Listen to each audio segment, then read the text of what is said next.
Hello and thank you for joining me on yet another journey of Inspired by Sound. Now this one is a big one because this track you're hearing right now, this was inspired by just one sound. So I'm going to break down the track for you when it's finished, which is not long from now, and I'm going to go through all the sounds that made it up. There are 7 of them in total, and I hope you enjoy them with me when this is all finished and done. Now I want to use this eventually, or get my stuff used in TV and film and radio and that sort of thing. So I'm trying to write big epic sounding things to entice just the right person to come along and give me the break that I would love, so I can do this sort of thing for a living and not just for fun in my living room. If I can do that, I'll be very happy. Let's break this track down and show you what's all involved in making it.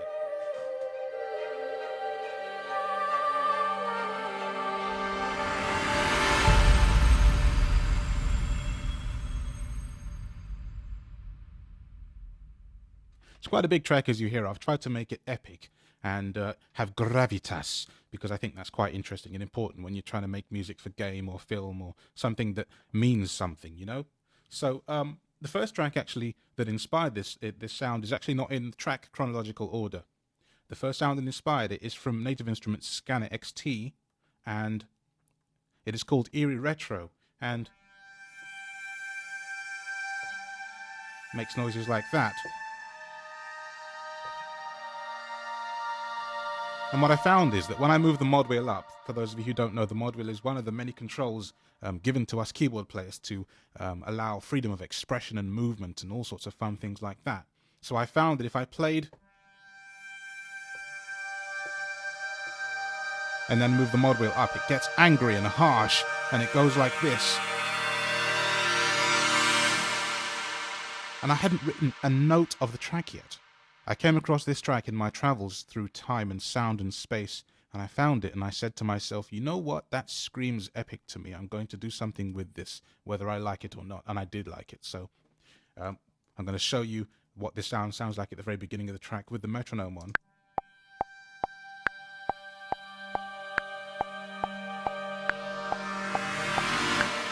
And that's where it stops until much later on in the piece.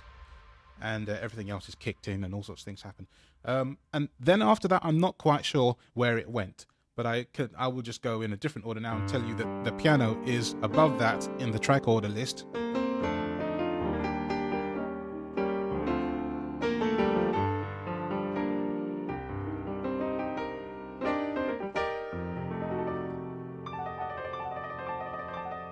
This is the Acoustic Samples Coax Pro that I've had for years and I love. This is my go-to piano for so many different things.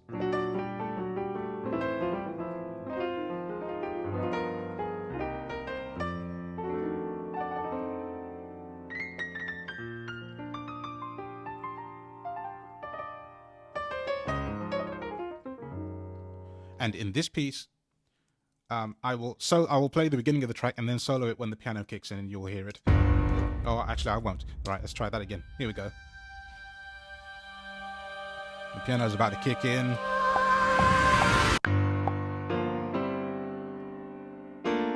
It doesn't play much of a role necessarily, but it just brings a few chords to the piece, and I could live without it, and so could you, but it's there.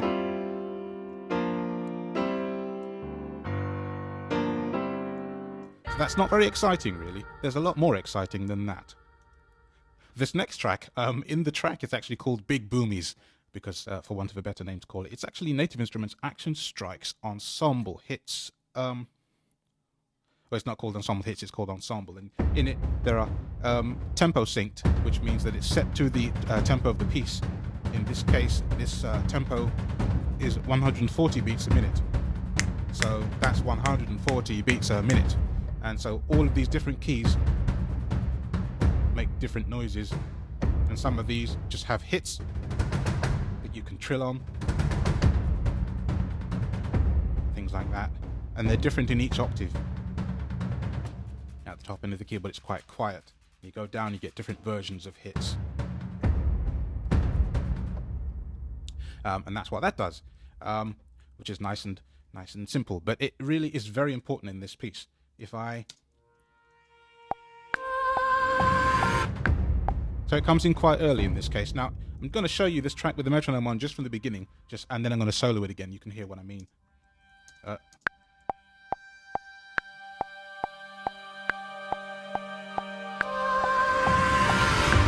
it comes in very early on. So now I'll show you with solo mode active. Comes in about bar 3 and a bit, 4 and a bit. And it brings the backbone, the beat, the stompiness to this piece. And that's what that does. Vocals 1.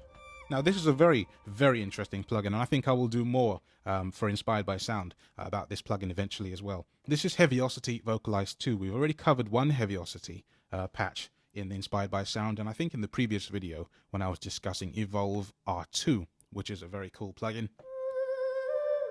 Now this, these are tempo syncable phrases, and so each key on the keyboard will do something different. So down at the bottom here, for example, on the bottom C, sorry, that's the bottom C. I was playing D like an idiot.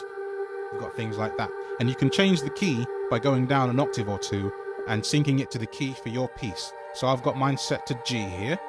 I think by default they usually come in A or D. I haven't used all of these in my piece, but there are options if I wanted to. So I'm just going up the keyboard and showing you some of the things within it. Some very nice pads and motifs, and then we get to vocal phrases. I did use that one, which is a wonderful sound, I must say. I use that one as well.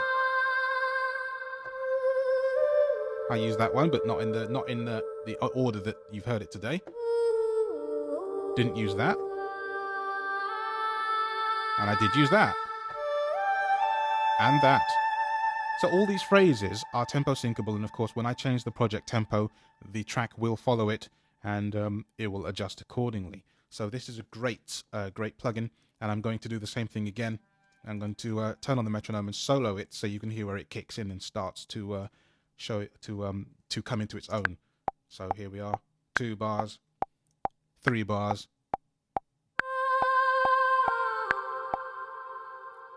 and we wait, and it will do it again in a minute, a different sound.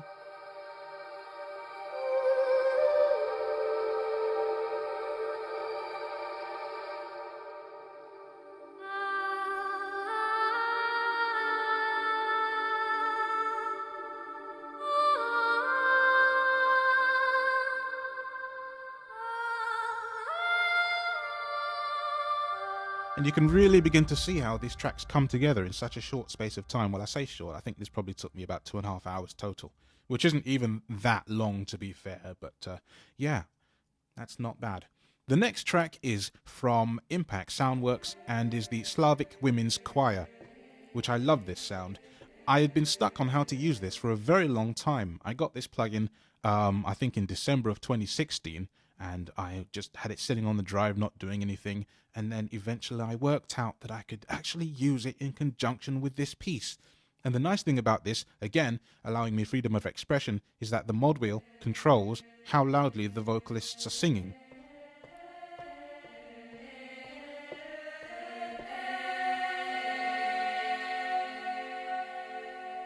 It's a wonderful plugin, absolutely wonderful plugin.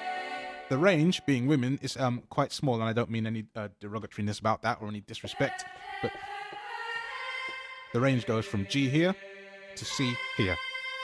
So I have a small window to work in, but that's fine. You know what? Sometimes constraints can help you be a better musician, so I'm perfectly okay with this, and I like that fact as it happens. Now, where does this come in? It comes in quite early, actually, and what I'm going to do is play it again with the metronome from the beginning, and you can hear what it does. Bar 5.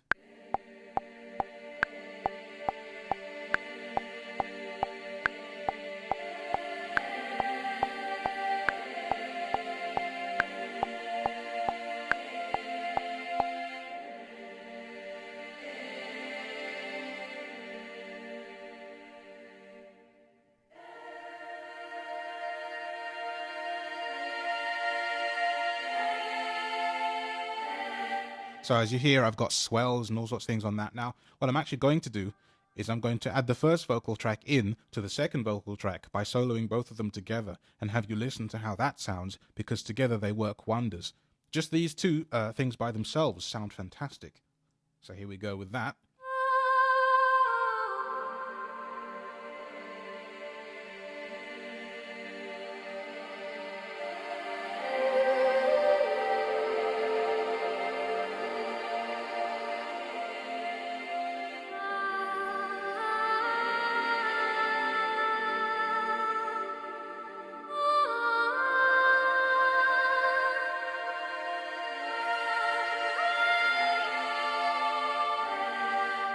I've got 2 more tracks to show you before I get stuck in this wonderful sound of harmonic bliss. So, let's see. The next sound is also an Impact Soundworks. It's from the Orchestral, Rhapsody Orchestral Colors, beg your pardon. And I like this sound a lot.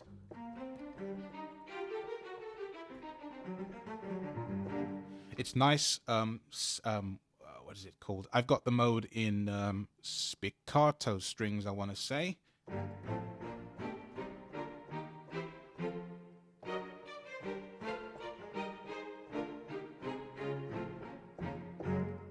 And this actually makes up quite a big portion of the piece because, again, like the big boomies up top, which was actually Native Instruments Action Strikes, it's a very important part.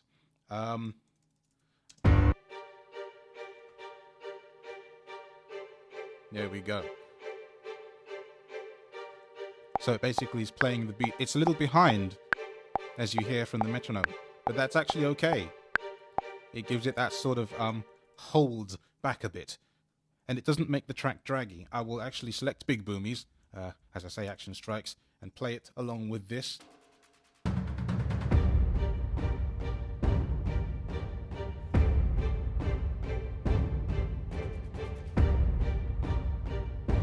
And I think they go well hand in hand, you see. The Action Strikes with the Rhapsody Orchestral Colors string section, they work very well together. And if I add this vocal in as well, take that one out.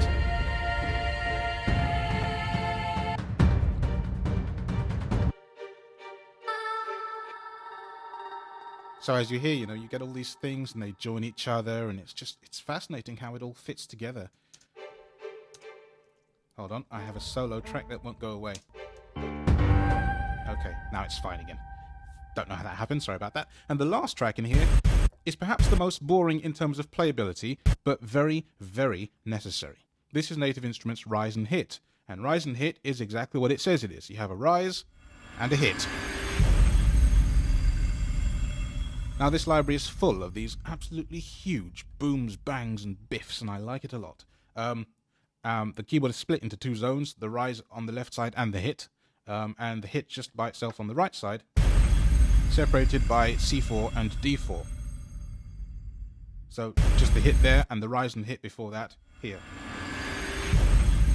And you can customize how much of a rise you get and how much of a hit you get, and I probably have done that, so I don't want to change the track too much because it is necessary the way it is.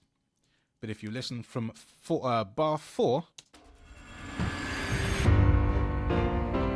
that's how it kicks in, you see. So it all plays, all these tracks come together now to play an important part. So if I go from the very beginning, I'm going to solo it just where the rise and hit comes in. And it stops.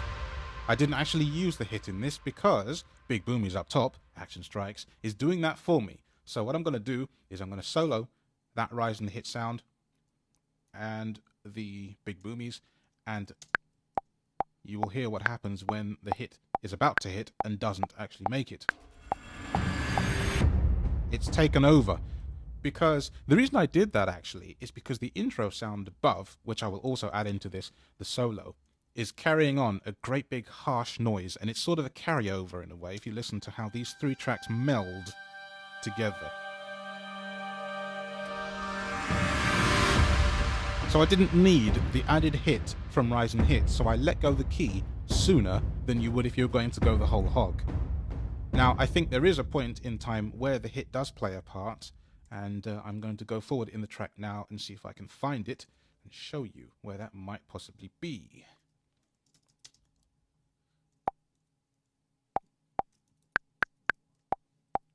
No.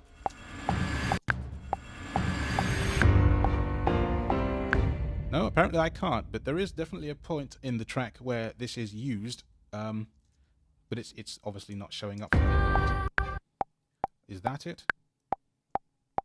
No, it isn't.